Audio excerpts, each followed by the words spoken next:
Hello and welcome to Cooking the Books with Heather. Today I'm actually starting with a little bit of work done already because it was really boring and it took a long time. So we are going to be making rice and peas from Lazarus Lynch's Son of a Southern Chef. We're making this to go with another recipe which we'll publish next week, and when it's published I'll go ahead and link that up here. But this is an interesting recipe to me because this uses red kidney beans instead of, I think I've seen it used using pigeon peas mostly, but that's from a Puerto Rican friend. So I don't know, I assume rice and beans are like everywhere and different places use different beans and whatever. So, but these are rice and beans cooked together. So the kidney beans, just bought a bag of dried kidney beans. You can get those at any grocery store. And I soaked them overnight in, he says, low sodium chicken stock. So I just used a box of stock that I found at the grocery store. And I soaked them overnight. And then I brought them to a boil and boiled them for 15 minutes. And then I cooked them at a simmer for about an hour. So they've been cooking for about an hour and 15 minutes already, but it's just the beans and the stock, nothing else. And so you see what they look like. They're still hot, but they've kind of started to fall apart. You want them to be tender already at this stage. So I just wanted to show you what that looks like. You see, just, you know, it still has some stock in there. I cooked it covered. He does say to soak it covered. He doesn't say whether you should boil and simmer it covered or uncovered. So I decided to go covered because I really didn't want it to just run out of stock, liquid. Didn't want it to burn. We'll see if that's the correct decision. But we're going to be adding to this. We're going to go ahead and add a few things right now. We're going to add, let's see. Have all of this stuff. So first I'm going to add some more chicken stock.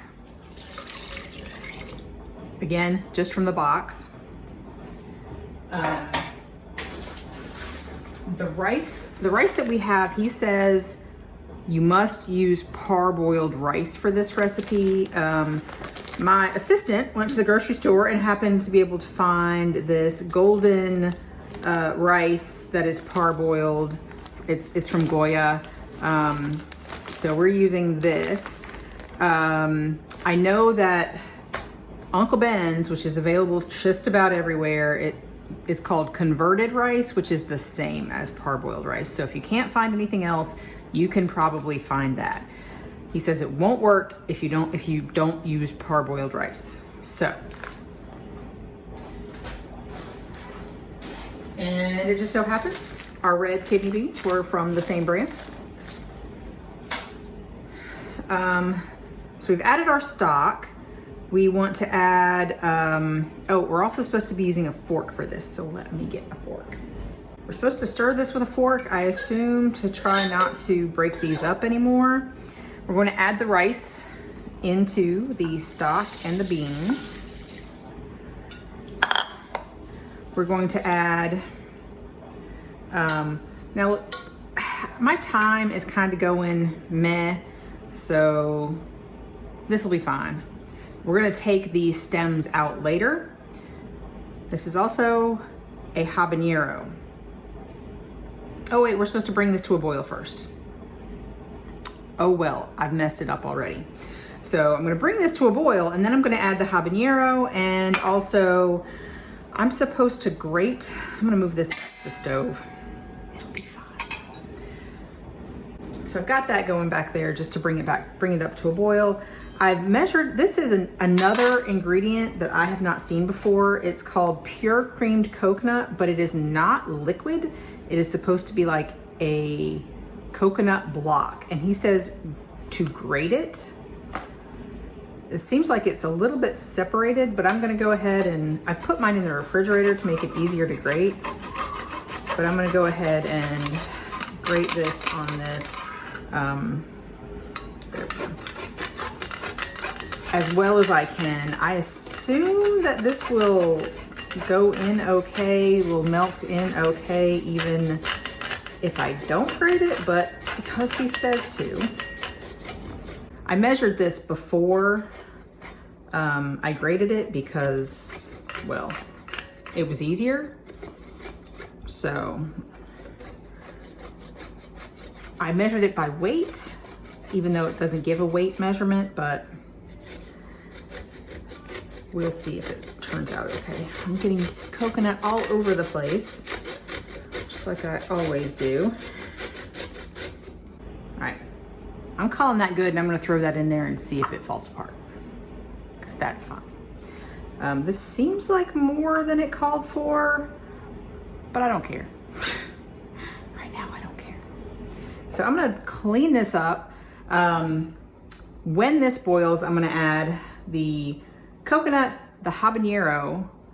I'm gonna make another batch of just plain rice for my kids because I doubt they will eat this with the habanero in it. We'll see. And then salt, pepper, and some of the allspice. Some ground allspice that I ground by hand earlier because I needed it for a few recipes. So once that happens, I'm going to cover the pot, reduce the heat to low, and cook it until the rice is tender, about 20 minutes. So we'll show you what it looks like when the rice is all tender and we're ready. It's basically gonna be ready at that point, so it's pretty easy. Oh yeah, this is another thing that I had to order on the internet because I don't think I've definitely not seen it in any of my grocery stores. It might be available somewhere, but I didn't know where to find it. So I just bought it online and had it delivered to me. So, okay. So I brought this back up to a boil here on the stove. I've got my thyme and my rice in here, and I'm going to add some salt. Doesn't seem like a lot of salt. I was a little generous. I have some allspice. I'm gonna use the rest of this for another recipe.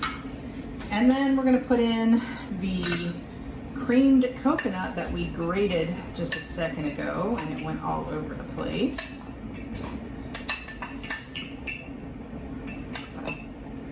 I don't know if that's entirely necessary, but I guess we'll see. And then our habanero, and we're not gonna dice that. It's just been rinsed and cleaned, and so we're gonna see if that makes this super spicy or not. We're gonna be taking out the whole habanero and the thyme leaves, or the thyme stems, in just a bit when the rice is done. So now I'm going to put the lid on it and turn it down. He says to low heat. I'm gonna turn it down to like 2 on my stove. And he says a tight fitting lid is important for rice, and you don't open this and check it. That's the rule for rice. So we're gonna cook this about 20 minutes. I'm going to set a timer for 20 minutes. And then we're gonna let it sit for about 5 minutes after that. We're gonna turn the heat off, let it sit for 5 minutes. I'm probably gonna open it up just to make sure that the rice is cooked. And then we'll put the lid back on, turn it off, and let it sit for 5 minutes and fluff it. Take those things out, fluff it, and it'll be all done. So we'll see you when that's all done. Okay, so I let it sit for about 5 minutes and took out, you can see the thyme stems and the habanero, which doesn't look like much happened to it. It kind of just sat on top. And, excuse my finger, just kind of fluff it with a fork. And it looks pretty good to me. It looks done. It looks nice and fluffy. So we'll let you know what we think in just a minute.